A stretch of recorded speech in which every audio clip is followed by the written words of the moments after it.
Olá a todos, estamos iniciando o episódio de número 5 do PodFleck, o podcast, o projeto da Escola Jorge Fleck, e hoje nós estamos num podcast muito especial. Estamos aqui recebendo o missionário Daniel, que faz um trabalho Fase para Cristo, esteve hoje aqui na escola falando sobre o projeto Fábrica de Sonhos, também acompanhando nós na mesa, nossa mesa aqui, a aluna Paula, a Milena do 8º ano. Então, vou pedir para o Daniel aí soltar a vinheta e logo mais já voltamos então para tocar ficha aí no nosso podcast.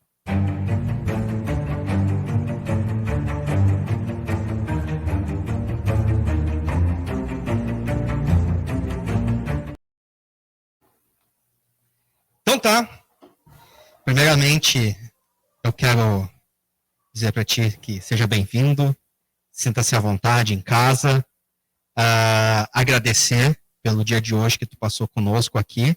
Estamos te aproveitando aqui, tirando o máximo aí do missionário Daniel, do que proporcionou para os alunos, do que pode proporcionar para nós agora nessa conversa, nesse bate-papo. E queremos iniciar assim, ó. Quero que tu passar para ti, se apresentar e apresentar aí os teus projetos, o que tu está fazendo neste tempo missionário. Isso aí, então. Queria agradecer também, né, o convite de estar aqui com vocês, passar o dia, né? Foi um tempo muito especial. E eu sou o Daniel, o pessoal que está assistindo aí, sou de Cachoeirinha, sou casado com a Carol Porto. Hoje, pela graça e misericórdia de Deus, aí fazem 10 anos que eu tenho, assim como eu gosto de dizer, dado novos passos na vida, desde quando o Senhor Jesus chegou até a minha história e pôde mudar um cenário triste, complicado, relacionado às drogas. E, consequentemente, tudo isso, né, eu acabei desenvolvendo algo, me envolvendo com algo, melhor dizendo, que hoje tem servido de ferramenta para ajudar pessoas, né, que passam por uma problemática semelhante ao que eu passei. E hoje eu sirvo como missionário, né, na minha igreja Assembleia de Deus de Gravataí, num trabalho chamado Fase para Cristo, que é uma missão que existe desde 2011, há mais de 12 anos, 14 anos, se não me engano, que atua com menores infratores aqui na Grande Porto Alegre. Então, hoje, estou em tempo integral, né, só faço isso da minha vida, né, tentando de alguma forma contribuir para os jovens que estão cumprindo medida, poderem ter uma perspectiva diferente.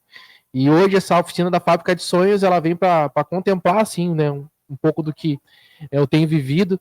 Falo um pouco sobre missões, falo sobre propósito de vida, falo sobre empreendedorismo, porque hoje eu tenho uma marca de roupa e isso também tem um significado naquilo que eu vivo hoje. E assim nós vamos vivendo, né? Tá certo, então. Mas eu vou começar com a primeira pergunta em relação do teu trabalho missionário na fase.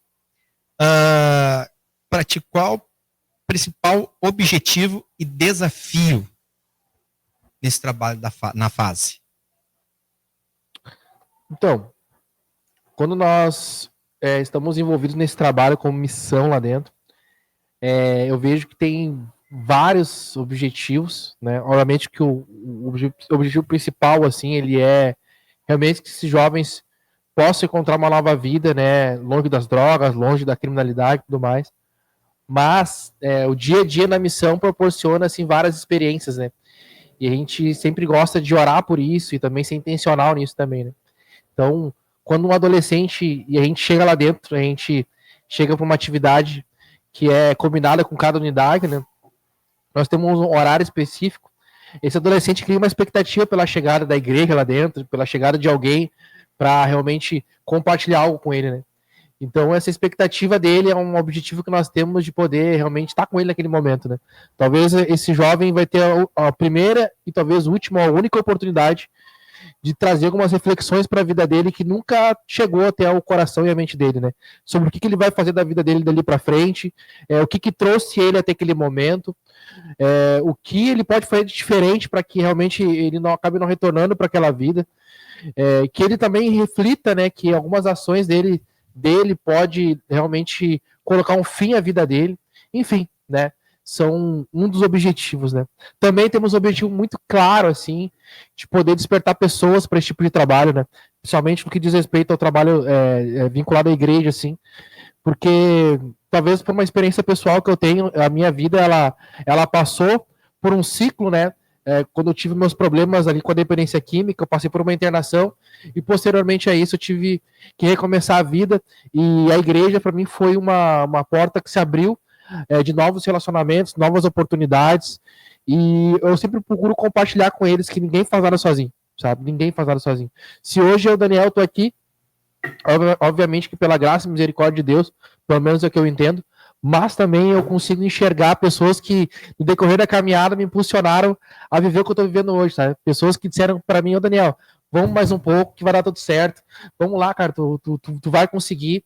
E desde a minha família, no caso da minha mãe, desde meus pastores, desde amigos que eu conheci, no trabalho, na igreja, enfim, né? Eu sempre procuro compartilhar isso com eles.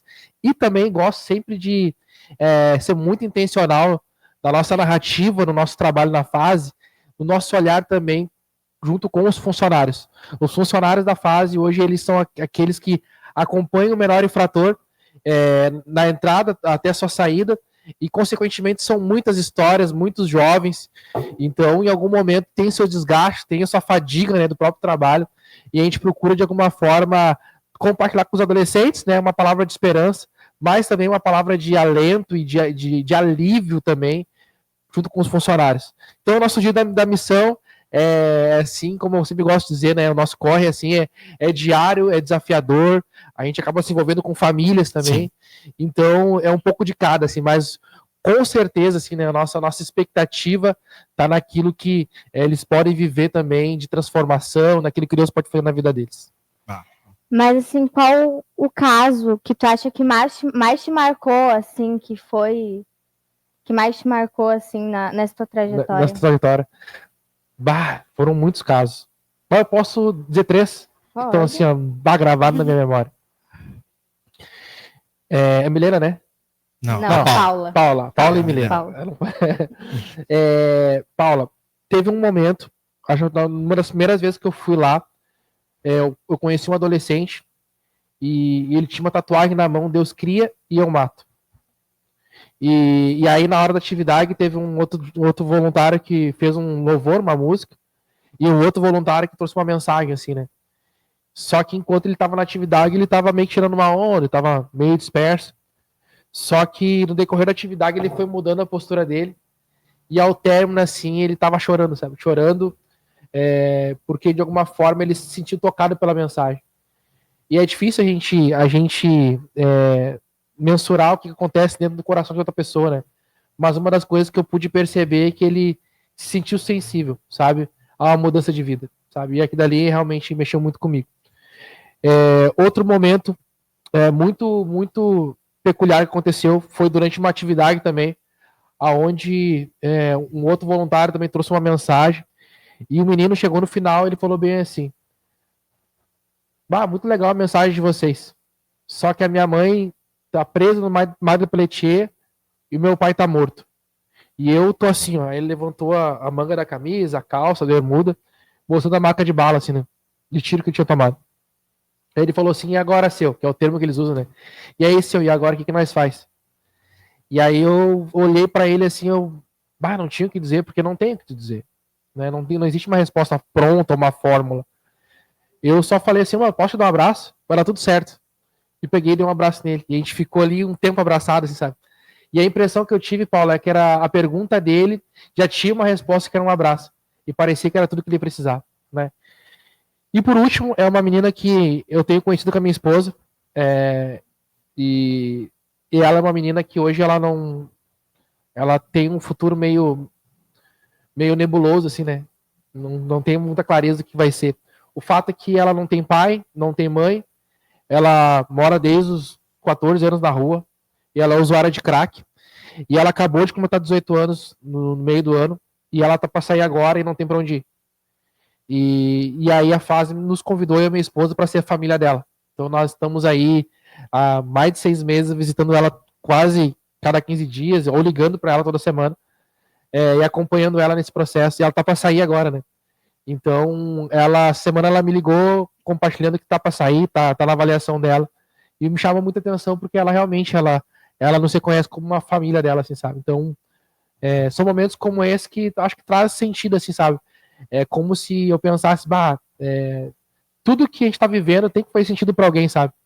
No fim das contas, eu acho que o grande desafio é enxergar um ser humano ali no boletim de ocorrência, uma folha que diz que ele fez tal coisa errada, sabe? É enxergar além dos problemas dele, assim. Então, com certeza, esses foram alguns momentos que me marcaram bastante. E qual que tu acha, assim, que é o gatilho? O que tu acha que leva esses adolescentes, na maioria, a ir buscar esse tipo de escape? Boa pergunta. Boa pergunta. Na realidade, são vários fatores, né? Mas se eu pudesse com minha visão, assim, que eu acredito, em primeiro lugar é família, né? Eu acho que eu consigo ver, assim, claramente a falta de um pai e a falta de uma mãe, né? O pai simboliza, dentro da estrutura familiar, alguns pilares bem importantes, né, de um adolescente, de uma criança. Proteção, provisão e propósito. Quando ele não tem proteção, ele busca a proteção numa facção. Quando ele não tem um propósito, ele busca um propósito na criminalidade ou da própria facção também, né? E proteção, provisão faltou falar. E provisão é porque às vezes eles vivem numa situação de vulnerabilidade, não tem grana, e às vezes ele quer andar com tênis da hora, quer andar com um boné da hora, e que são coisas caras, e ele consegue achar outras formas roubando, traficando. Então a gente já começa a ver assim essa perspectiva da estrutura familiar, né? Não ter um pai, não ter uma mãe. E não ter a mãe também é um lugar de conforto afetivo, emocional, segurança também, que a maternidade traz isso, né? Obviamente, juntamente com isso, a gente precisa levar em consideração algumas questões sociais, né? Principalmente no que diz respeito à cultura, né? Tipo, a música que eles escutam, as coisas que eles ouvem, os traumas da vida deles, né? Muitos com abuso de diversas formas. E por aí vai. Aí essa construção acaba fazendo uma bagunça ali dentro da mente, do coração, e quando vê, acaba acontecendo. O que a grande realidade é que ninguém cai lá de paraquedas, alguma coisa aconteceu, né? Não é um caminho que é escolhido de forma voluntária, tipo assim, entre aspas, né? Tipo, como tu falou, não é de paraquedas, alguma coisa ou impulsionou para chegar lá. Alguma coisa geralmente acontece, né? E isso dentro da família. E complementando o que tu tá falando em questão de família, isso a gente vê também um reflexo na escola, que os alunos que têm maior rendimento, ele tem um pai e uma mãe presente, né? A família presente são os alunos de maior e melhor rendimento, né? As famílias mais participativas na vida escolar de um aluno apresentam um melhor rendimento. E é bem isso que tu tá falando, questão da família. Faltou um pai, faltou uma mãe, houve uma negligência dentro do lar, vai buscar perspectiva em outro lugar, né? Uma coisa leva a outra, né? Ele vai... Perfeitamente. E aí a gente vê também esse reflexo um pouco dentro da escola também, né? Mas em questão daí já do aproveitamento do estudo, né? Do rendimento escolar. Do rendimento escolar, perfeitamente. Geralmente, quando um adolescente cai na fase, ele já largou a escola há um tempo, né? Então a gente já vê que uma coisa vai levando a outra, assim, né? Sim. Sem perspectiva nenhuma e vai para esse lado. Mas dessa mudança na vida da pessoa, o que tu acha que dá essa virada? Assim, o que tu acha que leva elas a quererem mudar? O que tu acha? A tua pergunta é o que tu acha que leva eles a dar uma virada e realmente querer mudar de vida? Sair Ter aquela virada de chave. Não tem mais ninguém, não tem mais nada. Então, até o que ele encontrou ali naquele lugar, naquelas coisas, ele vai abandonar. É uma boa pergunta também, Milena. Sabe que eu fico pensando muito sobre isso, sabe? Talvez se eu olhar para a minha vida hoje, como alguém que teve problema com drogas e tudo mais, teve que recomeçar de alguma forma, eu poderia dizer que é Deus, sabe? Para mim, a minha forma de enxergar é Jesus, sabe? Tipo, se eu pudesse dizer, Daniel, o que te ajudou a sair das drogas? Jesus. Nada do que eu tentei deu certo. Namorada não deu, trabalho não deu, família não deu. Às vezes eu dizia que amava minha mãe, mas estava assim fazendo ela chorar, né? Eu nunca mais esqueci uma vez que eu fui fazer uma fita lá em Viamão e tomei uma coronhada que cortou, assim, né? E aí eu cheguei em casa com a camiseta toda mancada de sangue e a cara inchada. E a mãe olhou pra mim e falou assim, não precisa nem me dizer nada. Eu tava dormindo, acordei de noite pensando em ti e fui orar. E olha só que chega. E eu, né, que loucura, né? Só que o que eu fiz? Fiz tudo de novo, né? Acabei não parando naquele fato. Então, com esses jovens não é muito diferente. Às vezes eles até querem uma mudança, tudo mais, mas às vezes precisa de um fato, assim, sabe? Até uma palavra de apoio, né? É, de uma palavra de apoio. Eu sempre gosto de dizer que o resultado de uma transformação, ela é uma ação, né? Ou seja, às vezes mas a pessoa não mudou na hora, mas pelo simples fato de ter alguém ali, né, compartilhando algo legal, algo bom, em algum momento vai fazer sentido. Tanto é que na minha vida, algumas coisas que me disseram na minha adolescência, que me disseram em algum outro momento difícil que eu passei relacionado às drogas, foi fazer sentido lá na casa de recuperação quando eu estava internado. Tipo, uma vez me falaram realmente sobre valores, sobre coisas que são importantes, eu nunca parei a pensar nisso, agora eu tô pensando, né? A gente tem o caso de um voluntário do projeto que é o Luiz, que ele é um ex-interno da fase, e ele sempre fala, olha, eu fui realmente cair em mim mesmo, das coisas que eu tava fazendo e vivendo, depois de muitos anos, sabe?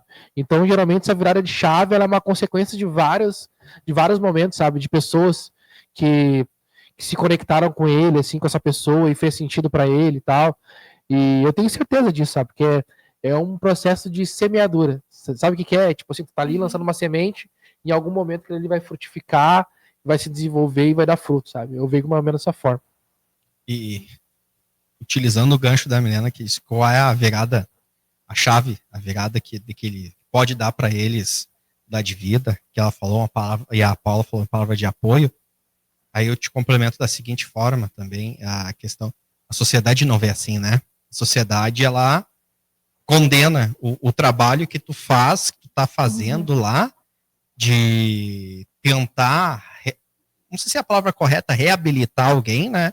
A viver em sociedade, ter uma nova perspectiva, esperança, um futuro melhor, sair daquela e ser inserido. A sociedade já não quer isso, né? A sociedade, ela é condenativa, ela vai condenar, ela vai apontar e vai condenar, tu não tem jeito, tu não pode. Se pudesse, se tivesse, falar uma palavra aqui meio pesada, mas até se tivesse uma pena final para essa pessoa, né?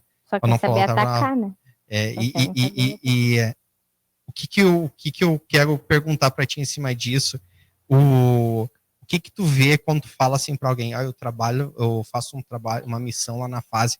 O que de olhar, de comentário, quem sabe, não pessoas que estão ligadas à igreja, fora da igreja, ou quem sabe até dentro da igreja, já te olhou assim, mas aqueles lá não tem jeito, porque bandido bom é bandido daquele jeito, né? Vocês não poderiam estar. Como é que tu vê isso aí né, nessa questão? Porque é um choque, né? Tu tá fazendo um trabalho que é contrário ao desejo, a um anseio da maior parte da sociedade. Na realidade, realmente uma área de atuação difícil, né? Mas eu também consigo ver, assim, bastante gente que se importa, sabe?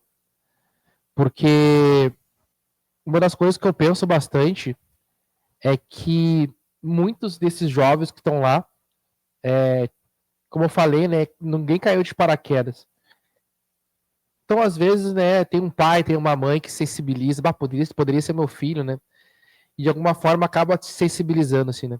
Eu já ouvi muitas palavras ruins relacionadas a isso, bandido bom, bandido morto, o que tu faz não tem jeito, ou coisas do tipo.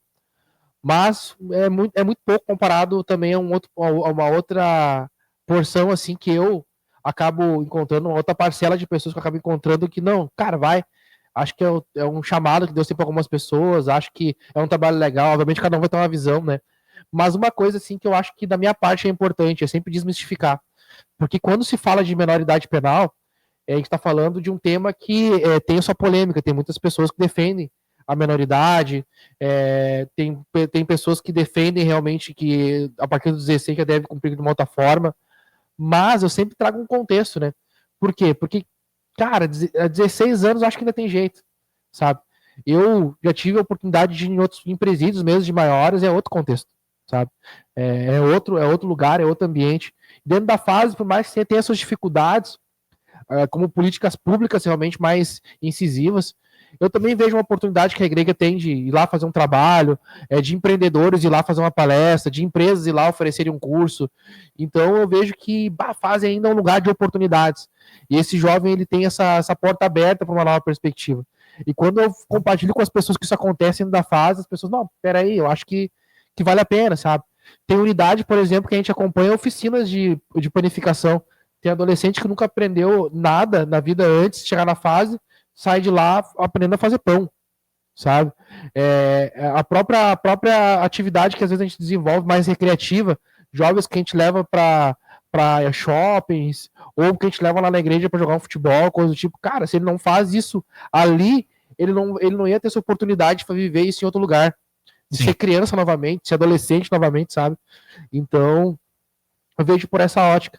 E claro, como eu falei, né, tem pessoas que pensam de uma forma mais ruim relacionada a esse tipo de trabalho, mas também vejo muita gente assim que ajuda de diversas formas e enxerga assim com carinho, tipo, realmente, né, infelizmente aconteceram algumas coisas, mas tem pessoas fazendo alguma coisa diferente, sabe? Sim. O que eu sempre compartilho é tipo assim, cara, se tu acha que o mundo tá ruim, tá difícil, cara, sai da zona de conforto e faz alguma coisa, sabe? De repente abraça um projeto no teu bairro, abraça um projeto na tua igreja local, investe em alguma coisa, sabe? Compra uma rifa para uma ação social num bairro carente, cara, faz alguma coisa. Porque se existe uma mudança, tem que partir de nós, sabe? Não do outro, não, o problema da educação é os professores, tá? Mas o que você tem feito para mudar isso? O problema da educação é outras coisas, é a política, é isso, aquilo, é partido A, partido B. Não, mas o que você tem feito, sabe? Essa reflexão, eu acho que será mais construtiva, né? Sim, certo. Não, mas é uma verdade, a questão das pessoas fazerem algo. Reclamar, eu posso reclamar, mas não vai pegar esse som, nunca sabe. Não sabe, eu não gritei. É isso aí. Não, é as crianças aí.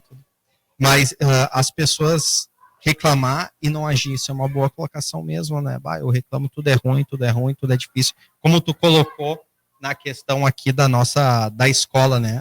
O problema sempre é do professor, mas e aí, o que eu, família, o que eu faço para melhorar, o que o aluno faz para melhorar? Isso é uma boa questão aí para, né, nessa questão aí de tentar mudar algo, né? A gente fica sempre na zona de conforto, isso aí é todos nós. O que eu tô fazendo? Não vou fazer nada. Deixa lá que eu não vou fazer nada, deixa que o Daniel faz. Não vou fazer nada, deixa que a Milena faz. Não vou fazer nada, deixa que a Paula que vai fazer. Né? E tu acredita, e tu acredita, tá ouvindo aí tu falar, e tu acredita que há uma reabilitação mesmo para esses jovens, pode ter cometido a coisa mais grave possível, ele pode ser reabilitado e ser inserido na sociedade novamente? Tipo assim, ele já vai sair automaticamente, mas eu quero dizer assim, que ele possa, na maior idade dele, ele não mais cometer os mesmos erros. Isso aí. Eu gosto sempre de trazer algumas reflexões, né? Primeiro, depois que a gente rouba com os freios morais, é meio difícil a gente voltar assim, né? Por exemplo, depois que eu aprendi a roubar, é difícil tu perder esse medo, sabe? De ir lá fazer uma mão e tal. Depois que tu aprendeu a ganhar dinheiro traficando, tu vê que é fácil e tu vê que, né? Por que eu vou submeter a um estágio, um trabalho mais simples, né? Depois que eu aprendi a fazer algumas coisas, é difícil voltar. Depois que eu aprendi a usar droga e achar prazer naquilo, alívio naquilo, é difícil eu voltar para uma sobriedade, assim, né? Mas, em contrapartida, quando se fala de reabilitação, fala de mudança de vida, né? E isso eu acho que todos nós, independente de contexto, todo ser humano, ele passa por etapas que ele necessita de uma mudança, sabe? E isso é inevitável, assim, né? E na vida desses jovens não é diferente. Primeiro, eu acredito que é Deus. Né? Deus nos traz uma perspectiva diferente, né, para a vida, né? Eu consigo contemplar as coisas da seguinte forma, né? Deus, eu entendi o amor de Deus na minha vida de uma forma muito, muito, muito especial mesmo, sabe? Entendi um amor que me amava da forma como eu era, do jeitinho que eu era, todo daquele jeito. Mas me amava tanto que me ajuda a melhorar até hoje naquilo que é necessário, sabe? Então, quando eu compreendo isso, eu acho que existe uma perspectiva diferente, né? E quando eu falo da vida desses jovens também, quando ele entende isso também, eu acho que traz um sentido. Tanto que a espiritualidade é um dos pontos mais desenvolvidos em lugares de reabilitação, né? Não só na fase, casas de recuperação, entre outros lugares. Também, muito importante lembrar que a própria Oficina Fábrica de Sonhos, que eu trouxe aqui é um ponto que se traz no processo de reabilitação, que é o quê? O teu próximo passo, sabe? O teu futuro, o teu ponto de partida, sabe? Às vezes, esse jovem não consegue enxergar uma mudança de vida a partir dele, mas quando ele enxerga na mãe dele, na família dele, realmente um sofrimento, às vezes ele enxerga, eu preciso mudar não só por mim, mas por eles também. Quando ele enxerga o buraco que ele se enfiou, e ele enxerga realmente um futuro que espera ele, de realmente mais tranquilo, um futuro mais próspero, um futuro mais animador, ele consegue arranjar forças para poder dar novos passos em relação a isso. Então eu acredito na reabilitação, principalmente por realmente esse indivíduo entender Deus, né, como um fundamento, e a espiritualidade como um fundamento para a vida dele, e principalmente enxergar um próximo passo. Eu faço isso por quê? Pelo quê? Eu vivo pelo quê, faço para o quê, eu vivo por quê. Né? Essas respostas também fazem muito sentido para uma nova vida. Né? Mas tu disse, né, do teu projeto, dos sonhos lá, e coisa lá. O que te motivou a criar e a participar desse projeto dos sonhos? Fábrica né? dos Sonhos. Fábrica dos Sonhos. O que me motivou? Primeiro, pelo seguinte. Tu tem quantos anos, Paula? 14. E tu, Milena? Também tem 14. 14 anos.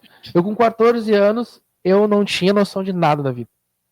E por não ter noção de nada da vida, eu acabei me tornando vulnerável ali por escolhas minhas a começar a usar droga. E, consequentemente, meus amigos eram outros, as minhas escolhas eram outras, e eu perdi minha vida toda nisso. Fui parar com 27.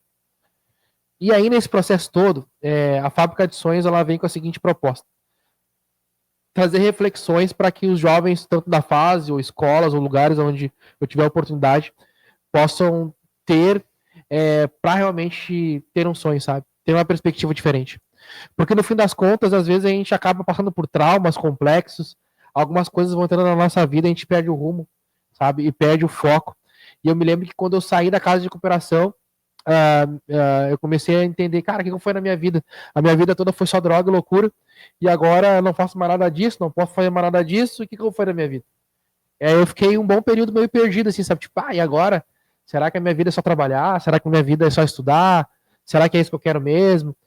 E aí eu comecei a me questionar. E aí quando eu comecei a refletir sobre essas coisas, Paulo, eu comecei a ver que tinham áreas da minha vida que precisavam realmente de um entendimento melhor, sabe? Primeiramente, quem eu sou? Será que eu sou um cara tímido? Será que eu sou um cara mais fechado? Será que eu sou assim mesmo? Ou será que eu posso mudar, sabe? Porque no fim das contas, muito do que a gente vive de propósitos, de sonhos, requer um posicionamento nosso, sabe? Da gente deixar algumas crenças que a gente carrega, alguns complexos, sabe, que a gente acaba tendo por questões que a vida vai marcando a gente, sabe?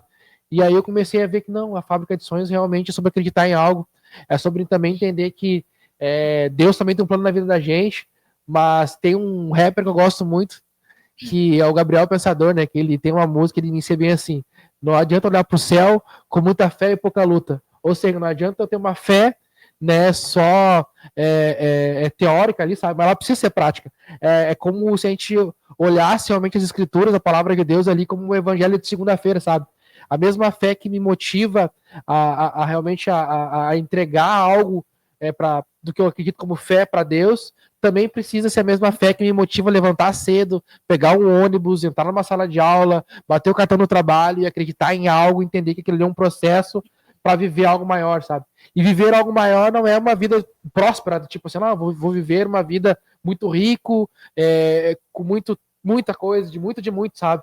Eu acho que a vida também se revela na simplicidade.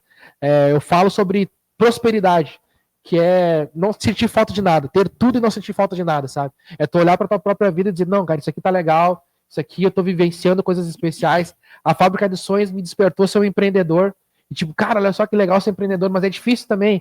Tipo, tu ter uma marca de roupa, tu não vender, tu criar coisas que às vezes tu fica, isso aqui é muito legal e não vender, e quando vê, tu rever teu conceito de coleções, tu crescer como empreendedor, tu acreditar nos teus processos de vendas, tipo, o que é vender?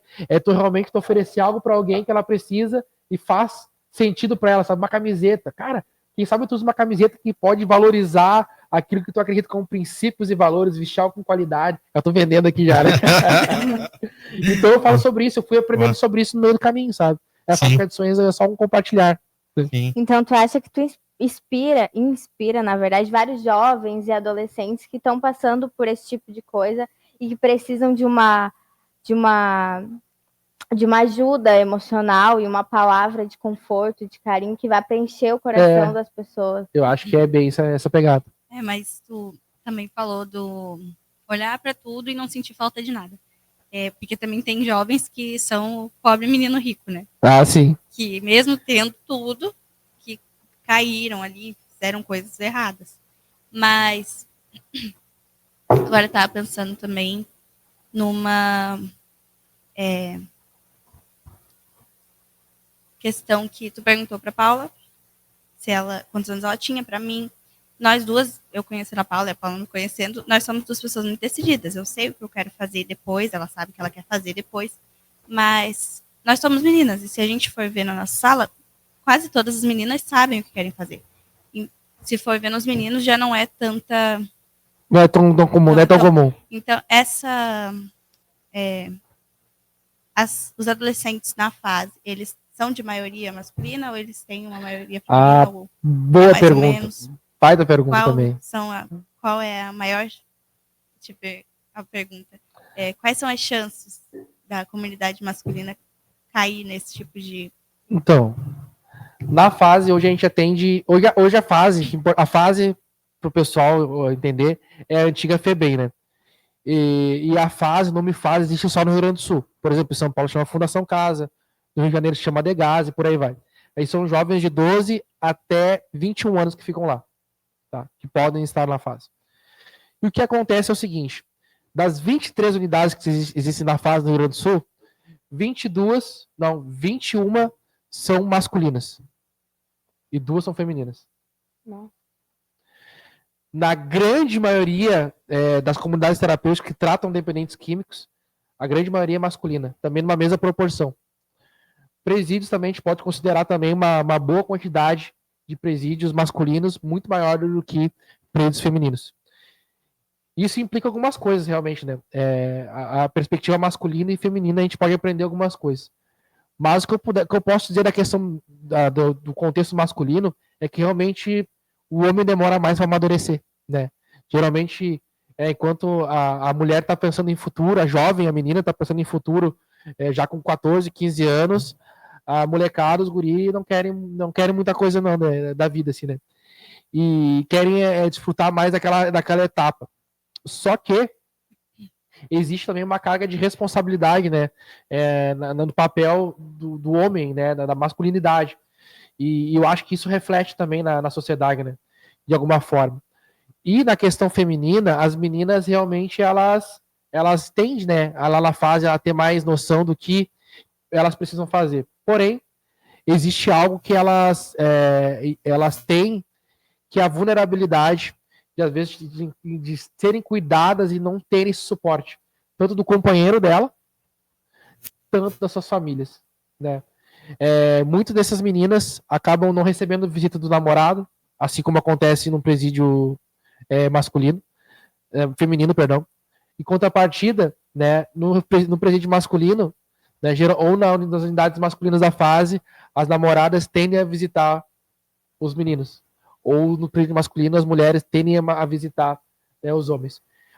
São questões bem complexas para a gente abordar, mas o que eu posso dizer resumidamente, realmente o homem tende a amadurecer mais tarde. Né? Tende a amadurecer mais tarde. E por ele amadurecer mais tarde, ele deixa de cumprir seu papel. Em diversos momentos, né? E, infelizmente, isso acaba tendo um reflexo. Então, esse reflexo acaba, às vezes, acarretando, acaba, né, tendo como consequência, né, jovens cada vez mais sendo vulneráveis às facções, jovens cada vez mais impulsivos, né, por questões mal resolvidas deles. Nem todos os jovens estão na fase, estão presos por causa do envolvimento com crime, né? Alguns jovens estão na fase por crimes passionais, né? Ou seja, são crimes ali mais violentos nesse sentido, né? Então, são coisas que a gente sempre traz como reflexão, não tem uma resposta pronta, né? Mas eu sempre gosto de pensar, né, os meninos têm a dificuldade de amadurecer mais, e as meninas, elas amadurecem mais cedo, mas em contrapartida, elas carecem também de um suporte, ou seja do parceiro, ou seja da sua família, para poder dar continuidade. Digamos assim que elas são mais racionais assim, nessa questão. Tipo, os meninos estão numa festa, um lugar onde é oferecido alguma substância, eles estão mais têm mais tendência a aceitar, querer experimentar, querer aproveitar. Outras meninas vão pensar mais. Tu já viu aqueles vídeos por que os homens vivem menos? É quase isso. Eles fazem umas coisas loucas assim. É quase isso. E tem uma divisão entre as questões masculinas e as questões femininas. Mas agora numa questão, num jovem, que ele saiu da fase e ele tá na rua. As pessoas sabem do que ele fez, as pessoas julgam, as pessoas olham, as pessoas falam. Isso é normal. Mas ele ainda tem aquele pensamento, sabe? De eu sei o que é certo e eu penso em fazer o que é certo, mas às vezes fazer o que é errado é muito tentador. E ainda tem aquela pessoa que se for um jovem branco, muitas vezes as pessoas não têm todo essa coisa de cair em cima. Agora, às vezes, de um jovem negro, as pessoas já atacam mais, já tem aquela... Às vezes não precisa nem às vezes não precisa fazer nem nada, né? Sim. As pessoas já têm tendência de jogar, um negro, é ladrão, é bandido, é esse tipo de coisa, assim, que são totalmente desnecessárias. Eu vou dizer um lance que talvez deixe vocês um pouco chocadas. Não tem muitos negros na fase. Isso é chocante. É mesmo? É. Eu não sabia disso. Nos presídios é o contrário, né? Não sei dizer essa estatística, mas o que eu acompanho no dia a dia... Pelo que eu já vi, assim, de pesquisa, algumas coisas que eles soltam, que a maior população carcerária é negros, né? Então, na fase é o contrário, na fase são... Teve até um amigo meu, um rapper chamado Marcelo Bjork, que ele desenvolve trabalhos de rap em várias unidades socioeducativas do Brasil, e ele falou bem assim, cara, meu, como tem pouco negro aqui, né? Porque geralmente tem mais negros em São Paulo, esses lugares. Sim. Isso me chama muita atenção, né? Sempre quando eu compartilho com as pessoas capazes, sério mesmo, assim. Mas isso também aponta algumas coisas bem interessantes, assim, né? Realmente a questão do carimbo que eles carregam, né? Tipo, tu veio da fase e tudo mais. É uma questão, né? Que ele vai ter que resolver com ele mesmo, sabe? Eles vão carregar essa marca com eles durante um tempo. O que é sempre importante é ele entender o que ele vai fazer com aquilo, né? Se ele vai, né, fazer jus. Se ele vai fazer jus e viver aquilo, ou se ele vai viver uma nova vida, né? E assim, como eu falei no outro momento, né, é um processo. Tem jovens que vão cair na fase 1, 2, 3 vezes e lá na frente vai cair a ficha. Tem outros que vão cair uma vez e vão continuar ainda, mas não vão ser presos. Tem outros que vão cair uma vez e nunca mais vão voltar, né? É bem difícil assim, né, essa questão, né? Mas a grande realidade é que todo e qualquer tipo de iniciativa de socioeducação, ela parte da ideia de poder reeducar essa pessoa novamente. E a reeducação é um processo difícil. Como é que tu vai reeducar alguém que nunca foi educado, né? Então, alguns chegam dentro da fase, né, com uma questão mal resolvida e, tipo, não sabe se virar em nada. É que nem se falar bem assim para alguns lá, mas olha só, aqui tá um 8, que é um revólver, uma arma, e aqui tá uma folha, que é um currículo, para te largar numa empresa. Eu vou te largar os dois aqui. Quero que tu me diga qual que tu vai arranjar dinheiro primeiro. Cara, tem muitos deles que pegam uma folha e vão olhar que, vai ter que pegar um ônibus, tem que ir tal lugar, tem que ir lá falar para uma empresa. Uma rotina, tipo, não, eles se sentem tão inseguros para ir numa entrevista que para eles é mais fácil pegar o 8 e fazer um dinheiro. Sabe? É mais fácil do que encarar a insegurança, por quê? Porque ele carrega algumas coisas relacionadas à identidade dele, sabe? Tipo, de coisas que ele já ouviu na infância dele. Tu é burro, tu vai ser só isso aí, tipo, tu só matando mesmo. E a gente acaba construindo a nossa vida como se aquilo fosse uma verdade, né? Não tem mais jeito. Pô, meu irmão é do embolamento, minha mãe, meu pai são do embolamento, também tem que ser do embolamento, né? Tu aprendeu isso a vida toda, como é que tu vai mudar? Então é um processo, né? Sim. Mas eu já ouvi também, deixa eu falar. Eu já ouvi também, tem dois polos de traumas familiares, né? Que é a superproteção, né? Que te deixa com medo de ir e criar a cara, coragem para ir fazer as coisas, para se meter no meio. E também a superliberação, que às vezes deixa a pessoa assim, sem saber lidar com esses conflitos, sem saber lidar com os próprios nervosismos, com as frustrações. Porque muitas vezes ele até esse jovem pega o currículo e vai lá, mas quando ele se frustra lá, tipo, não deu certo, ele volta. Então, eu acho que eles não saberem lidar com as frustrações desse tipo de coisa prejudica o trabalho. Ah, sim, com certeza. Eu tô meio assustado com essas gurias aqui. Eu tô fazendo só perguntas cabulosas. Não, é muito legal, legal a participação de vocês, assim, bem interessantes e pontuais, assim, a pergunta de vocês. E realmente faz muita diferença, sabe? Ele poder lidar com as frustrações, sabe? Eles têm essa dificuldade. Mas tudo é um processo, né? E assim, uma das coisas que eu acredito muito é que, cara, ninguém faz nada sozinho, sabe? O que realmente traz uma base para eles, assim, para poder lidar com essas questões, é ter pessoas que eles possam compartilhar a vida, sabe? Não sei se vocês notaram ali, a pandemia, ela foi um momento turbulento da sociedade e que também muitas pessoas ficaram doentes, tristes, né? Melancólicas, depressivas, né? A gente ouve muitas notícias desse tempo, assim, né? E isso aponta uma coisa: pessoas precisam de pessoas. Pessoas se relacionam com pessoas. Que nem quer ver uma coisa. Quando tu chega na escola aqui, qual a primeira pessoa que tu geralmente fala? Eu sou a primeira a chegar. Tá. Mas quando elas chegam, geralmente é a Milene, uma colega minha. E tu? Ela. Olha aí. Ou seja, vocês chegam aqui e vocês, a primeira pessoa de conexão de vocês, de relacionamento, são pessoas próximas. Aí isso aponta o quê? Que a gente consegue entender hoje, pessoas se conectam com pessoas. Por isso que hoje, por exemplo, algumas pessoas da sociedade que talvez expressam através da cultura, da música, do esporte, tem tanto poder de influência, de conexão com essa juventude. E às vezes essa correlação acaba impactando ele. E quando a gente fala de traumas e dificuldades, esse jovem ele vai encarar aquilo, cara, ele está no processo de formação. Eu tenho certeza que existem pessoas que dão suporte para vocês, financeiro, emocional, social, em vários aspectos, né? Tanto é que o ECA, que é o Estatuto da Criança e Adolescente, traz ali alguns direitos e deveres do adolescente, mas também traz alguns deveres, né, realmente da família, né, de cuidado, de amor. Então, assim, esses jovens, eles precisam de orientação, eles precisam de cuidado, eles precisam realmente de carinho também, eles precisam de suporte, e quando ele não tem, acontece que ele vai numa entrevista, leva um não, ele fica a nada, o que ele faz? Ele chuta o balde. A gente sempre precisa de um ombro amigo, alguém para estender a mão, para, sabe, a gente se sentir.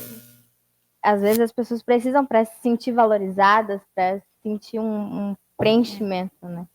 As pernas de uma cadeira, se tirar uma, a cadeira cai, não tem como. Quer ver uma coisa? Nós vivemos uma geração onde se faz muita tatuagem. Muita tatuagem. Eu tenho, acho que umas 20 tatuagens. E muitas eu fiz há um tempo atrás, tudo mais. A primeira tatuagem que eu fiz, eu tinha 18 anos. E aí, o que isso implica? Porque hoje a gente vê muita gente com muita tatuagem no rosto, na cara, nas mãos, tudo mais.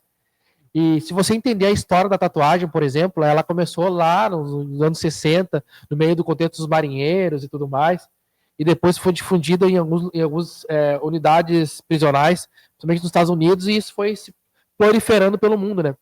Mas o que eu quero dizer no fim? Existe hoje uma tendência muito de pessoas fazendo tatuagem nas mãos e no rosto. Por quê? Porque tatuagem, ela expressa uma mensagem. E mão e rosto expressam em lugares onde o contato visual acontece primeiro. Geralmente, quando a gente olha para alguém, os primeiros pontos de contato são no rosto e nas mãos. Então, é como se a gente tivesse uma mensagem urgente para dizer: eu sou dessa facção, eu acredito nisso, meus valores são esses e tudo mais. E por que eu estou falando isso? Porque em algum momento pessoas se conectam com pessoas e às vezes essas conexões elas partem por aquilo que elas acreditam, pelos valores que elas acreditam. Às vezes esse jovem ele está ali, ele bate na porta de emprego na empresa lá, recebe um não, mas tem uma facção que vai acolher ele. E aí o que eu falei? Pessoas se conectam com pessoas. Não, mano, eu sei que tu tá ruim. Eu já passei pela mesma situação. Vem comigo, Pete, que eu te dou uma mão, te dou um apoio, é nós, é os guri. E essa linguagem, mano, pô, olha aí, tem alguém comigo. É um acolhimento, né? Acolhimento. Aí, às vezes, esse acolhimento ainda afasta essa pessoa do que poderia ser bom. Tipo, não, tá tudo certo, ele já passou, é baboseiro o que eles estão falando, deixa lá, e aí a pessoa já se enfia no caminho ainda mais. Não, é bem complexo, né? Complicado. Tá, e esse projeto teu, Fábrica de Sonhos, tu sendo posto, assim, ó, tu vendo, tu passando pelas escolas, ou por jovens, a tua vivência do teu dia a dia, por onde tu passa, vê muitos jovens hoje vivendo sem uma direção, sem uma perspectiva de futuro. Eu vou ver o hoje, vou ver o agora. Eu ia falar um ditado popular que É só se vive uma vez. É quase isso. Uma época eu estava numa estação de rádio que foi extinta, passava vivo hoje, vivo agora, porque não sei o que. Não me lembro direito, mas eu viver intensidade hoje. As pessoas estão vivendo hoje, mas não estão vendo lá. A gente está falando aqui, nas tuas experiências, ela faz coisa pesada, mas se a gente pegar em proporção menor, a gente vê pessoas aí vivendo do nada, né? Sem perspectiva nenhuma. A vida é curta, temos que aproveitar. Isso, curta a vida, porque a vida é curta. Isso aí, intensamente o hoje, né? Sem pensar no amanhã. E a gente fala muito na questão da parte pesada que tu comentou, mas se a gente for ver, na tua vivência, tu vê nas pessoas que não estão passando lá pela fase, ou tu vê muitos jovens vivendo por viver, curtindo agora, sem uma perspectiva de futuro, sem não importa, mas vou ver hoje, porque amanhã sim. Não sei como é que vai ser. Vou viver minha vida. Não, é realmente um cenário que eu vejo. A minha forma de enxergar hoje é uma geração que tem muita carência disso, sabe? Nós nunca vivemos um tempo com tanta informação, sabe? Informação na palma da mão, assim, né? Eu não tinha isso na minha distante adolescência. Mas é uma realidade, sabe? Muitos não têm essa perspectiva de futuro, de sonhos e tudo mais. Você tem uma visão muito do agora, ou na grande maioria das vezes nem se pensa, né, sobre isso. E isso só acaba caindo como uma reflexão quando o tempo vai passando, assim, sabe? E isso é muito ruim, porque quando a gente não sabe o que quer, quando a gente não sabe o que quer, qualquer coisa serve, né? E aí qualquer coisa serve acaba sendo um problema, né, muitas vezes, sabe? E uma das coisas que acontece é principalmente uma geração assim que tem muita informação, mas pouca profundidade, assim, sabe? Sim. Então, o que eu quero para minha vida? Vamos dar um exemplo. Eu quero realmente viver uma vida reta, uma vida tranquila, uma vida em paz. Quero ter Deus na minha vida. Pô, mas se a gente parar para pensar, primeiramente, o que é Deus para te trazer como objetivo para tua vida, sabe? Cara, talvez seja só um artigo religioso, talvez seja só uma figura religiosa. Sim. E vai muito mais além disso, sabe? Eu quero meu sonho é minha família e tal, ter minha família. Mas às vezes quando tem, não desfruta, sabe? Não valoriza. Não valoriza. Então são coisas que a gente vai perdendo o sentido, né? Tem uma situação que aconteceu comigo quando eu estava internado, que eu andava com uma Bíblia na mão e um dicionário na outra, porque eu queria entender o significado das palavras, assim, sabe? Como a gente fala muita gíria, às vezes a gente acaba deixando de entender assim, o peso de algumas palavras.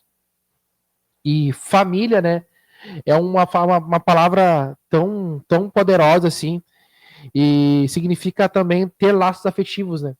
E família não precisa ser só de sangue. Só que, quando a gente fala de sonho e tudo mais, as pessoas às vezes se esquecem disso, sabe?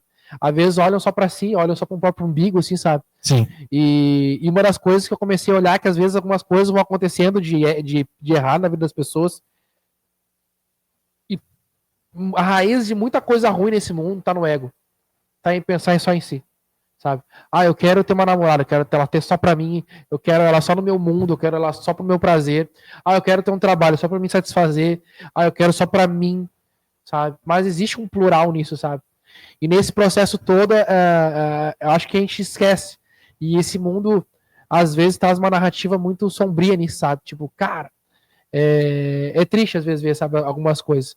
Mas como eu sempre gosto de pensar também, eu vejo que essa geração também, por mais que em algum momento não tenha, assim, claro, né, uma direção sobre propósito de vida, sobre sonhos, eu também vejo que é uma oportunidade. Porque em meio a tantas oportunidades, quando você para repensar a tua vida, e mesmo muito jovem, com 14 anos, você começa a pensar assim, mas peraí, mas se eu andar com aquele cara ali, ou se eu fizer tal escolha, cara, não vai terminar bem. Porque, cara, isso vai destruir minha família. Isso vai entristecer meu pai, isso vai desagradar minha mãe. Cara, eu não quero isso pra mim. Cara, já é o primeiro passo. Quando você já começa a pensar assim, eu gosto de editar vários vídeos aqui e tal. Cara, quem sabe eu não posso aprender alguma coisa a mais, sabe? Eu vejo também muitos jovens empreendedores. Gente, a gente vive uma geração empreendedora.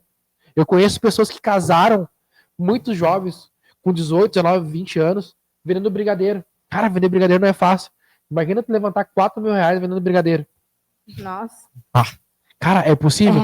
Eu conheço pessoas que casaram, levantaram 4 mil reais, jovens, simplesmente eles iam, montavam suas caixinhas, pegavam o final de culto, vendiam, tivesse que ir pra sinaleira, vendiam e levantaram dinheiro. E o que eles fizeram? Empreenderam. Acreditaram que num sonho. Muitos jovens, mas estão vivendo isso. Tem gente que pagou retiro, que pagou viagens, jovens com 14, 15 anos, vendendo brigadeiro também na escola. Tipo, eu tenho um sonho de fazer tal curso. Quando eu fizer 15 anos, eu quero, sei lá, viver uma experiência diferente. No nosso contexto de igreja tem muita essa questão de retiro, né? Então, vou pra tal lugar, vou retiro em Gramado. Cara, vai dar R$1.000. Cara, eu vou levantar esses R$1.000. 200 o pai deu, e 800 esse jovem levantou com 14, 15 anos vendendo brigadeiro. Mas hoje a gente ainda vê que não é difícil. Porque com o tempo que essa pessoa estava utilizando, olhando qualquer coisa na internet, as coisas estão de graça no YouTube. Eu, hoje, né, minha mãe e um pouco a minha irmã, a gente faz crochê. Olha aí. E a gente já fez tantos e tantos jogos. A sala da minha casa é só linha. E a gente aprendeu no YouTube. 20 minutinhos ali de vídeo, te ensina tanta coisa e rende tanto. Assim, é muito fácil hoje em dia. É só a pessoa querer. Ter força de vontade. Ela colocar essa meta para si mesma. Porque às vezes a gente não quer. Priorizar. Se eu tô fazendo uma peça, alguma coisa que é muito chata, e eu quero largar ali e fazer qualquer outra coisa. Mas a gente tem que colocar uma meta. Eu vou terminar isso aqui. E depois, legal, né? É muito bom essa visão. Mas tem essa visão para as pessoas que elas já fizeram besteira, né? Mas e para aquelas pessoas, como tu acha que elas podem ser educadas? Essas pessoas que ainda estão livres de uma cela, de um... Para que ela não caia lá, né? Então, primeira coisa, né? Se tem algum pai ou uma mãe assistindo esse podcast, cuide dos seus filhos, senão alguém vai cuidar, né? Sim. Alguém pode tomar o teu papel. E isso geralmente não termina bem, né? Não terceiriza para ninguém algo que Deus, na sua infinita bondade, deixou assim de responsabilidade para você. E esse é um recado para os pais, se eu pudesse dizer assim. E para os jovens, assim, para que não caiam assim, cara, guarda teu coração, cara, sabe? Tem um versículo, que agora não me lembro certinho, de repente se não é mal lembrar, né? Fala que de tudo que a gente deve guardar em Provérbios, tudo que a gente deve guardar no nosso coração, porque dele procede as fontes da vida. Então fala muito sobre o nosso coração, você sabe, nossas emoções, nossos sentimentos. A gente vive uma geração também, um momento muito triste das doenças, né, da alma, assim, né, das emoções. E às vezes a gente se esconde através de drogas, através de jogos, através da própria vida solitária, fugir de algo que a gente precisa cuidar, sabe? Que é o nosso coração, sabe? E às vezes a gente dá brecha, a gente abre a oportunidade para tantas vozes falar o nosso coração, sabe? E a gente deixa realmente aquilo tomar conta. E às vezes a gente leva uma vida toda sem perceber isso, né? A gente acaba carregando uma mensagem ruim no nosso coração por não tratar isso, sabe? E às vezes a gente acha que isso não é nada, isso passa despercebido. Hoje eu falei a um grupo de jovens sobre isso, de tudo que deve guardar agora no teu coração, sabe? Cuida dos os amigos que tu anda, com quem tu abre o teu coração, com quem tu compartilha a tua vida, sabe? Meu primeiro baseado não veio da mão da minha mãe, veio da mão de um amigo, entre aspas, né? E meus piores momentos de escolhas nesse sentido, meus amigos, entre aspas, que estavam lá, né? Então, eles eram parceiros para fazer coisas erradas, né? Não tô colocando a culpa deles, porque eu também tenho a parcela. Mas o que eu aprendo com isso tudo é que, cara, cuida das amizades. Os teus amigos são donos do teu coração, sabe? As pessoas que você anda, assim, sabe? Seleciona. Sabe? Ah, essa pessoa eu acho que não é legal eu caminhar junto, dividir a vida, sabe? Isso é muito importante, é um princípio de sabedoria. Eu tenho certeza que se a gente cuidar dos nossos relacionamentos, né, já é um primeiro passo, assim, pra gente não cair dentro da fase, sabe? Não cair dentro de um presídio, ou não, infelizmente, perder uma vida toda em escolhas erradas, né, sem ter, né, essa nova perspectiva, assim, de ver coisas diferentes, coisas melhores. E que nem, né, tu disse que a gente precisa saber escolher, a gente precisa. Só que para isso a gente tem que ter a gente tem que ter um psicológico. E para ter esse psicológico, a gente tem que ter apoio em casa. Em casa, né? Em casa, nos lugares que a gente convive. E assim, qual que tu, né? Qual que tu acha que seria para quem está procurando algum refúgio? Ou, tipo, mesmo psicológico, assim, qual que tu acha que seria o melhor lugar para ele encontrar esse refúgio, esse apoio todo, assim, Sim. se não tiver na família? Então, ontem, segunda-feira, eu estava falando para um grupo de adolescentes da fase sobre isso. A gente falou sobre o tema identidade e o quanto que a família ajuda a formar isso, né? E o quão importante é o apoio familiar. Tá, mas e quem não tem? E quem tem a família mais bagunçada que ele? E quem não tem pai, não tem mãe, como é que faz? Uma das coisas que eu tenho aprendido é que Deus sempre vai colocar pessoas na nossa vida, sabe? E se eu tiver que partir disso, eu posso falar sobre várias coisas aqui, poderia falar sobre várias coisas, vamos técnico mais psicológico, da psicologia, mas eu não entendo disso, eu não sou psicólogo. Obviamente que no dia a dia a gente acaba aprendendo algumas coisas, mas eu só posso falar daquilo que eu vivo. Né? Nesse momento, a minha propriedade está nisso. Né? E o que me ajudou foi o âmbito de igreja, sabe? No âmbito da igreja ali, eu conheci pessoas que me ajudaram nos meus dias ruins, e os dias ruins vai chegar para todo mundo, independente da pessoa. Né? A melhor pessoa do mundo, a pessoa mais posicionada no mundo, ela vai ter dias ruins. Independente de posição social, e ela vai precisar de pessoas. Eu tô aqui, acho que eu já falei aqui, né? Eu sou a soma de pessoas que me ajudaram de alguma forma, sabe? Então eu parto desse princípio, né? Eu acho que Deus vai colocar pessoas na nossa vida, e a minha experiência pessoal foi que na igreja eu encontrei, né, um lugar de amigos, né? Eu gosto de usar uma frase assim, dentro do meu contexto de igreja, né? Que para mim faz muito sentido. O reino de Deus e o reino de amigos, né? Eu não conheço o Leomar, né? A gente se viu uma vez só antes, e a gente passou o dia junto, e para mim foi uma grande honra aí poder ouvir também um pouco do dia a dia dele. Eu acho que, obviamente, que é legal vir trocar uma ideia com a galera, compartilhar algo, mas ouvir de cada um de vocês, de cada um que eu conheci hoje, um pouquinho da sua esfera de trabalho, da sua esfera de vida, é enriquecedor de uma forma que eu vou ser daqui melhor. E eu te digo mais, eu e o Leomar, a gente não se conhece profundamente do dia a dia, mas a gente tem muito em comum, e isso eu levo para a esfera da fé. Então, em algum momento, quando a gente falar de esperança, a gente vai saber do que a gente está falando. Quando a gente vai falar de propósito de vida, a gente vai estar entendendo o que a gente está falando, porque o senso é comum. É a mesma pessoa que nos traz esperança, a mesma pessoa que nos traz um propósito. E aí a gente vai chegar, né, no nome, sobre todo o nome que nós acreditamos que é Jesus. Então, é basicamente assim que eu vejo as coisas, e as coisas vão acontecendo. Que nem tu disse, né, que o melhor lugar é a igreja, é Deus.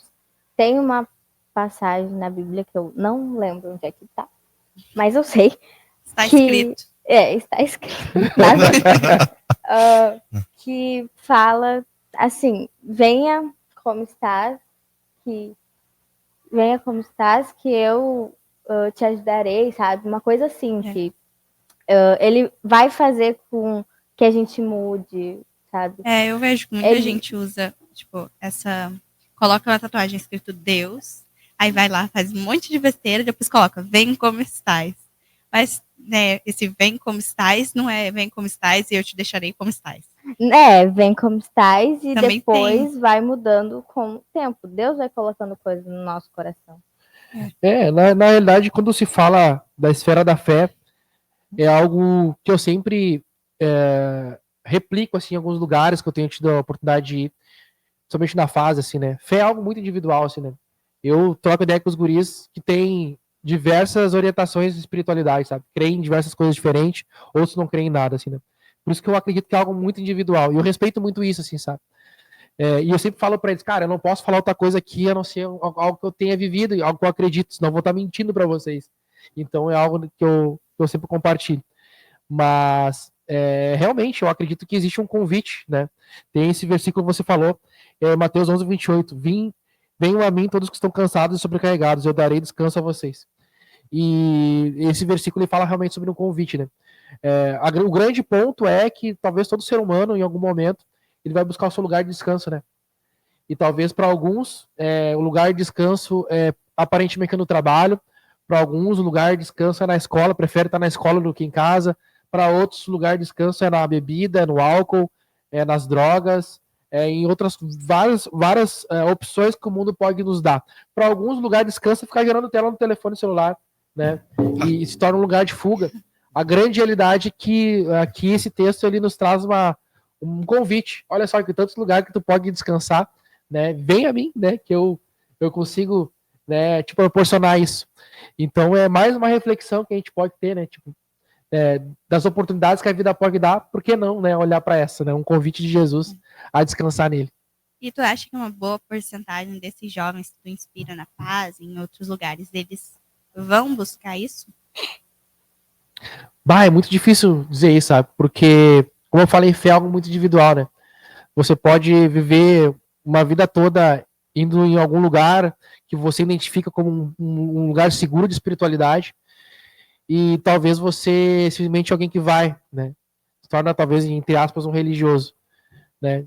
Mas pouco você vive, pouco você pratica. Eu acho que a fé, ela tá muito mais relacionado àquilo que nós vivemos no dia a dia do que realmente um momento sagrado, sabe? Por exemplo, eu não acho que o lugar mais sagrado é dentro de um culto, dentro da igreja, sabe? Dentro da vida cristã, o menor lugar, a menor parte do nosso tempo que a gente vai ter. Eu acho que o dia a dia na tua casa, mesmo o Daniel, que tá aqui no podcast, precisa ser íntegro lá na fase, precisa ser a mesma pessoa lá, né? Precisa ser a mesma pessoa em casa, precisa ser a mesma pessoa no trânsito, precisa ser a mesma pessoa em casa e por aí vai, né? Eu acho que isso é uma vida cristã mais saudável, uma vida espiritual mais saudável, assim, né? E na vida dos meninos é a mesma coisa.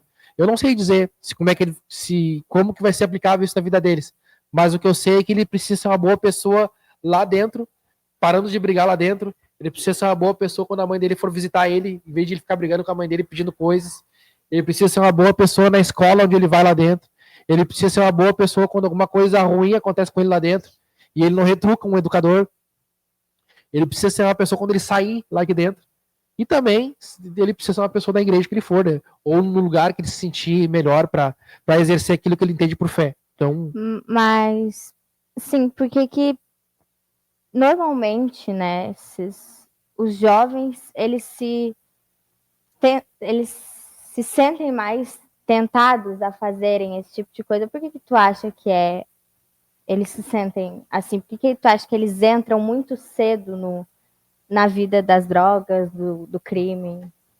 a adolescência, ao meu ver, é uma etapa de construção, né? Moral, emocional, né? A gente tende a sentir as coisas de uma forma diferente, né? Muito intenso. Muito intensa. E como isso acontece, né? Como eu falei anteriormente, são diversas razões, né? Mas alguém vulnerável, o próprio nome já diz, né? Ele está vulnerável, né? Então ele se torna mais frágil para algumas coisas. E às vezes ele não tem aquele freio de dizer não, né? Às vezes falta alguém para proteger essa pessoa, para proteger essa menina ou esse menino. E acho que é um ponto importante sempre se pensar, né? Eu já vejo isso por nós duas, porque a Paula, ela é mais assim, ela é irada. Se acontece alguma coisa, Revelações da podcast! não, Essa foi porque ela é assim, ela é impulsiva. Então, se alguém provocar, ela vai pra cima. Mas eu, por exemplo, eu sou muito tranquila. Eu sou assim. Mas eu não sei dizer não, gente. Eu vou... Mas é muito jeito de cada um, Pois assim, né? Então, muitas vezes a Paula pode não cair nesse tipo de coisa, mas eu posso acabar metendo. Porque Talvez não ela entrasse sabe na dizer fase não. por alguma outra coisa. Aham. Mas eu digo assim que tudo é uma questão também de Foi ótimo. é tudo uma questão de maturidade também, assim, sabe? Porque conforme tu vai passando o teu tempo, tu vai recebendo algumas informações. Por isso que eu gosto muito da palavra educação. Porque quando tu educa alguém sobre algo, tu traz informações, traz ferramentas para lidar. Agora, quando eu tive a minha experiência na questão das drogas, eu sempre fui só a minha mãe. Eu perdi meu pai muito cedo. E eu não me lembro de ter tido alguém que chegou em mim e falou, cara, ó, drogas é isso, isso, isso, isso, isso. As pessoas que você anda é isso, isso, isso, isso, Não isso. teve uma instrução, Eu não tive né? uma instrução e um caminhar junto, sabe? Então isso é bem importante a gente refletir. Se você tem hoje e se as pessoas acabam tendo esse privilégio, cara, eu acho que é uma ferramenta importante para que não caia nisso, né? Eu acho que E isso as pessoas têm que, né, os jovens ou até adultos, mas têm que aprender a lidar com essas ferramentas, porque normalmente são, às vezes, né, não em todos os casos, mas às vezes são dadas as ferramentas e eles não usam as ferramentas, não utilizam no dia a dia. É. Né? Por isso que a Oficina Fábrica de Sonhos, essa palestra eu acho tão legal que tu traz essas reflexões, né? Eu sei que tem gente que será que ele ouviu? Será que ele tá atento? E, tipo assim, eu tenho certeza que fez sentido, sabe? Porque tem algumas coisas na nossa vida, quando a gente vai descobrindo, principalmente na adolescência, quando a gente acha o senso comum, aquela pessoa sabe o que eu tô falando, ela sabe o que eu tô sentindo, aquilo ali começa a fazer sentido dentro da gente, sabe? As pessoas que eu mais senti identificação na minha adolescência eram pessoas do contexto da música. Por quê? Porque o que eles cantavam e o que eles expressavam, pra mim era como se alguém entendesse o que eu tava sentindo aqui dentro. Tipo, cara, é isso aí, ó, é isso. É isso que eu penso, é isso que eu acredito. E aí eu tentava projetar isso. Então, de alguma forma, essas influências elas acabam pesando também, né? Então, por isso que eu acho que é importante sempre educação para trazer clareza. Porque, tipo assim, o que tá obscuro, cara, qualquer coisa pode ser, entendeu? Isso aqui é uma garrafa do que? Não sei. Então pode ser A, pode ser B, pode ser C. Mas se alguém me disser, não, isso aqui é uma garrafa d'água, H2O e por aí vai, cara, faz mais sentido. E tendo informação é muito mais fácil de tu fazer escolhas, sabe? Muito mais fácil. E agora vamos para outra parte. Surgimento do verbo urbano. Fala para nós o verbo urbano. Vamos para lá. Como surgiu essa tua parte empreendedora e... Então, acho que realmente isso foi um processo, né? Verbo urbano, que significa verbo em ação, né? Quer dizer o seguinte, verbo que significa ação e urbano que significa rua. Então quer dizer ação nas ruas. Por quê? Porque em 2020 eu trabalhava numa empresa, uma montadora de automóveis de Gravataí, e eu realmente entendi que a minha vida precisava dar novos passos e eu queria viver de forma intencional isso que eu vivo hoje, que é atuar dando suporte para jovens que estão em vulnerabilidade. E aí apareceu a oportunidade de trabalho na fase e eu achei muito legal, que eu já era um voluntário de alguns anos e vi a oportunidade de fazer isso de forma integral. Só que eu pensei, como é que eu vou me manter financeiramente também, né? Então eu vi através do empreendedorismo a oportunidade. E eu pensando, A, B ou C, as oportunidades, eu vi, cara, o que eu podia fazer? Sempre me vi alguém muito introspectivo, muito na minha e tudo mais, e eu acho que as drogas me tornaram muito confuso nesse sentido, mas quando passou essa fase da minha vida, eu comecei a ver que eu era um cara muito criativo. E aí eu vi que a Verbo Urbano podia ser uma oportunidade para desenvolver a minha criatividade. E aí eu pensei assim, vai ser isso que eu vou fazer. Ação nas ruas, vou criar estampa, vou criar coleções, e comecei a mergulhar sobre o que é o contexto de moda streetwear. E aí eu comecei a ver algumas oportunidades, comecei a aprender sobre tecido, sobre serigrafia, sobre criação, sobre moda, e as coisas começaram a acontecer. Isso no meio da pandemia, 2020. E aí eu lancei minha primeira coleção, no meio da pandemia, fiz uma live dentro do estúdio, fiz um videoclipe legal, e comecei a trabalhar com isso. E desde então tem sido uma ferramenta não só para levantar recursos, mas também para mim e para minha esposa hoje, uma forma de nós nos desenvolvermos, né? Porque eu acho que o empreendedorismo tem esse atributo, sabe, de desenvolver pessoas, sabe? Tu crescer como indivíduo, sabe? Ser mais resiliente, ser mais perseverante, tu explorar aquilo que você entende como dons e talentos, né? Eu não me acho um grande designer ou não me acho alguém super criativo, mas eu sei que eu tenho me desenvolvido nisso, sabe? E tenho me sentido bem fazendo isso. E a Verbo Urbano também é uma oportunidade para chegar em lugares, como na fase, outros lugares, para dizer, cara, se você acha que não serve para nada, se você acha que a tua vida tem um ponto final, eu quero te dizer que não, cara, que eu tô aqui, depois de várias experiências ruins, podendo recomeçar a vida já há algum tempo, fazendo coisas que para mim faz sentido, sabe? E é muito legal tu chegar e enviar camisetas para vários lugares do Brasil, é muito legal tu ver pessoas que tu nunca viu na vida, usando uma camiseta tua, com uma arte que tu um dia tava sonhando, acordou, eu acho que ficaria legal esse desenho. E tu lá pro computador fazer o desenho quando vê gente que tu nem conhece de diversos lugares do Brasil usando, sabe? E tu ir pro jornal da tua cidade para falar sobre moda, sendo que, tipo, tem muita gente que cursou moda e nunca fez, e então, com certeza tem muito mais competência, assim, sabe? Sim. Então a Verbo Urbano é um mix de várias coisas, assim, sabe? Tipo, é um mix de realmente desenvolvimento pessoal, desenvolvimento financeiro, uma mensagem também, porque todas as camisetas, elas carregam valores e expressões no qual nós acreditamos, sabe? Em cada coleção, e isso também faz muito sentido. Tem pessoas que eu já ouvi, tipo, de histórias, eu tava usando a tua camiseta e alguém viu lá o amor à Mona Cruz, sabe? E tipo, pior, faz muito sentido isso e tal. Ou outros que leu apenas Seja Luz.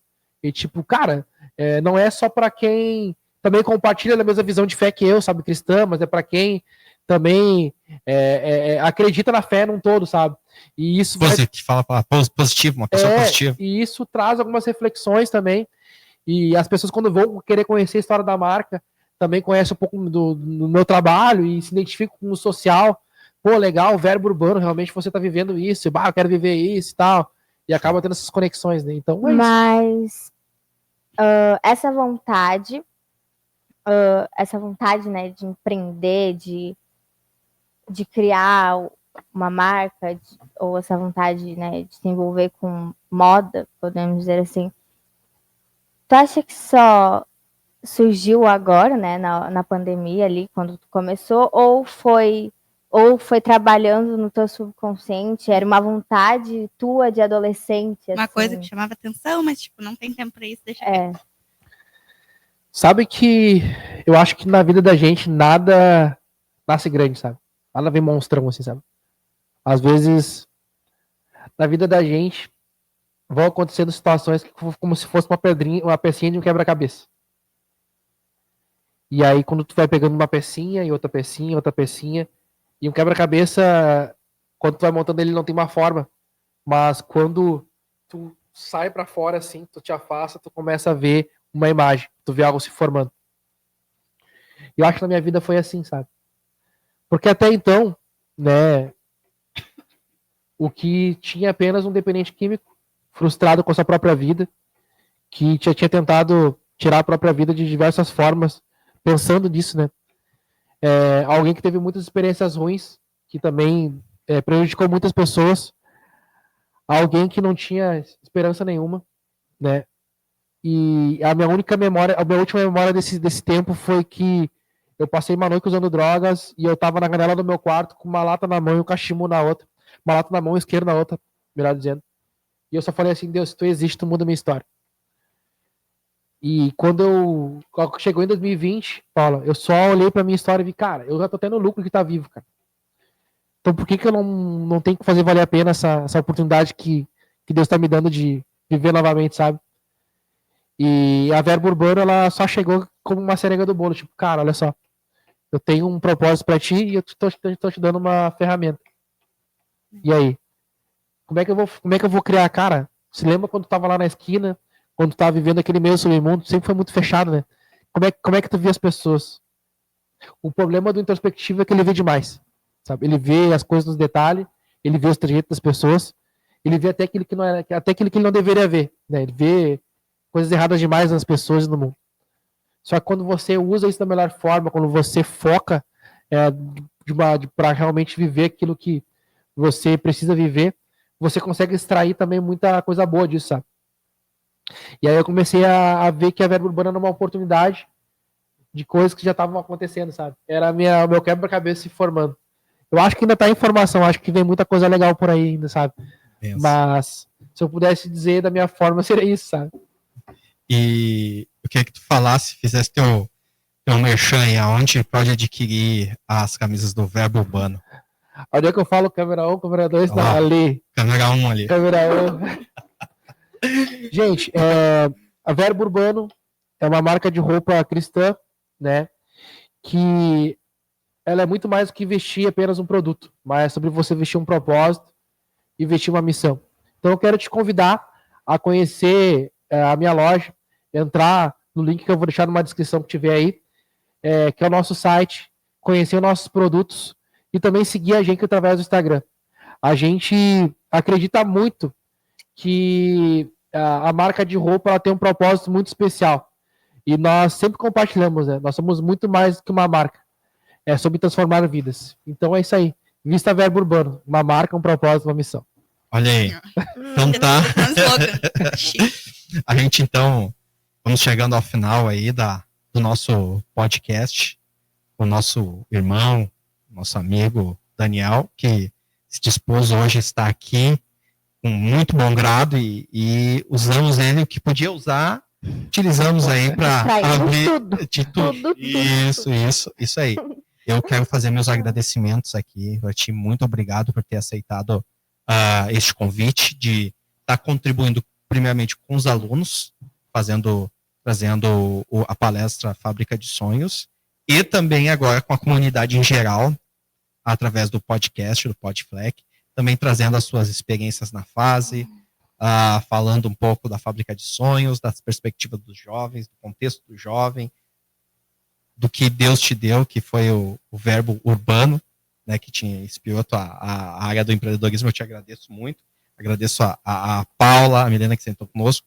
Agradecer o Daniel, que sempre está ali na parte técnica, sempre nos auxiliando. Ele é o braço direito e esquerdo. Mas, então, para finalizar, eu quero que tu deixe um recado aí para todos. A gente está finalizando o nosso podcast com a tua palavra.